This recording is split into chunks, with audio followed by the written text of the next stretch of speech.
আজি আমাৰ মথনগুৰি সমষ্টিৰ বাৰাপেটা অঞ্চলত ইপিপিএল দলৰ OBC দলৰ এটি বৃহৎ সভা আছে আৰু এই বৃহৎ সভা চলি থকা সময়তে আমাৰ নিৰ্বাচন সম্পৰ্কীয় কিছু আলোচনা হ'ল।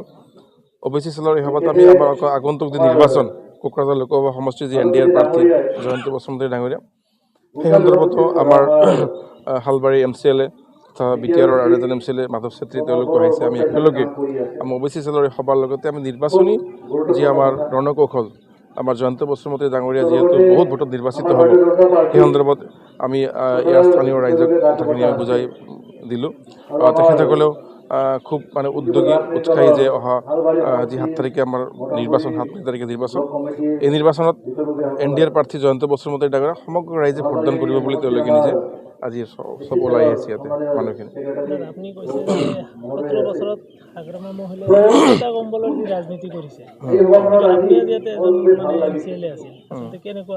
কেনেকুৱা আছে চাওক, মই নিজে MCLA আছিলোঁ। সূতা কম্বল আঁঠুৱা যি পৰিমাণে বিৰণি হৈছিল, মানে গোটেই 17 বছৰৰ মই নিজে 10 বছৰ 12 বছৰ দেখিছোঁ। সেই সূতা কম্বল আঁঠুৱাৰ যি মানদণ্ড আছিল, একেবাৰে নিম্ন মানদণ্ড আছিল। তাৰ যি মূল্য আছিলে, সেই মূল্যতকৈ বহুত বেছি মূল্য নিৰ্ধাৰণ কৰিছিলে ঠিকাদাৰে, কণ্ট্ৰেক্টৰে, আৰু সেইবোৰ লাষ্টত ব্যৱহাৰ কৰিব নোৱাৰা হ'ল। বহুত সূতা কম্বল আঁঠুৱা মানুহে নিনিয়া হ'ল। গতিকে সেই সূতা কম্বল আঁঠুৱাৰ যি কোটি কোটি টকা ব্যয় হৈছিল, গতিকে সেই টকাৰে যদি আজি আমাৰ চৰকাৰে যেনেকৈ মিল্ক মিছন, পিগ মিছন, আনচাই বিথাংগী, BTR মানৱ সেৱা মিছন বা আমাৰ বিনামূলীয়াকৈ যি UPSC APSC কোচিং, আমাৰ ডক্টৰ ইঞ্জিনিয়াৰিঙৰ যি কোচিং বিনামূলীয়াকৈ কৰিব দিছোঁ, তেওঁলোকে যদি তেনেকুৱা কাম কৰিলে হয় মানৱ সম্পদ উন্নয়নৰ কাৰণে বা অৰ্থনৈতিক উন্নয়নৰ কাৰণে, সামাজিক উন্নয়নৰ কাৰণে, তেতিয়াহ'লে BTRৰ অৱস্থা আৰু বহুত বেছি ভাল হ'ল হয়। গতিকে তেওঁলোকে তেনেকুৱা ধৰণৰ নিজাববীয়াকৈ, সেই চৰকাৰে, মই যিহেতু তেতিয়া আছিলোঁ আৰু আমি তেতিয়া কোনো কথা ক'লেও কোনো কাম নাছিলে, আমাৰ কথা কোনেও নুশুনিছিলে, আমি তেতিয়া গুৰুত্বহীন হৈ আছিলোঁ। গতিকে এই কথাবোৰ এতিয়া ৰাইজে বুজি পাইছে। তেতিয়াৰ 17 বছৰৰ চৰকাৰ আৰু আজি 3 বছৰ চৰকাৰৰ যিটো ডিফাৰেঞ্চ, যিটো পাৰ্থক্য, যিয়ে ভালকৈ বিশ্লেষণ কৰে, যিয়ে ভালকৈ অধ্যয়ন কৰে, তেখেতে জানিব যে প্ৰকৃততে কি হৈছিল আগত ইমান বছৰে আৰু এই 3 বছৰৰ আমাৰ চৰকাৰে কি কৰিছে, এইটো স্পষ্টকৈ ওলাই গৈছে এতিয়া।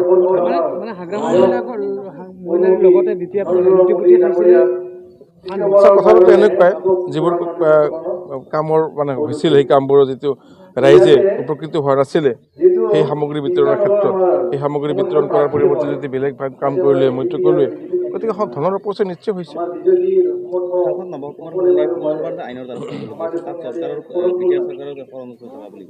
ক'ব পাৰে তেখেতৰ কথা, ইয়াততো কোনো প্ৰমাণ নাই, তেখেতৰ নিজৰ কথা এইটো, আপুনিও নাজানে, মই নাজানো, তেখেতৰ কথা এইটো।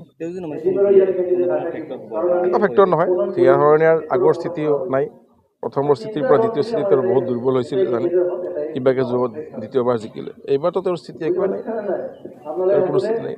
মিত্ৰজোঁটৰ প্ৰাৰ্থী আমি আঢ়াই লাখতকৈ অধিক ভোটত নিৰ্বাচিত হ'ম।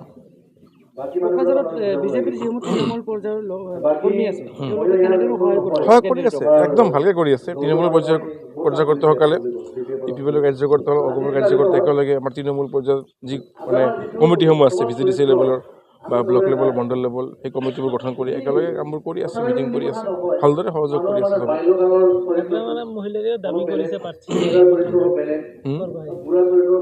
দাবীটো কৰিবই, নিৰ্বাচনত তেওঁলোকে অৱতীৰ্ণ হৈছে। এতিয়া যদি কয় যে আমি জিকিব নোৱাৰোঁ, তেনেহ'লেতো নহ'ব। আৰু তেওঁলোকে জিকিব পাৰিব নে নোৱাৰে তেওঁলোকেও জানে, তেওঁলোকে যে জিকিব নোৱাৰে সেইটো তেওঁলোকেও জানে, কিন্তু ক'ব লগাখিনি কৈছে আৰু, নক'লেতো নহ'ব।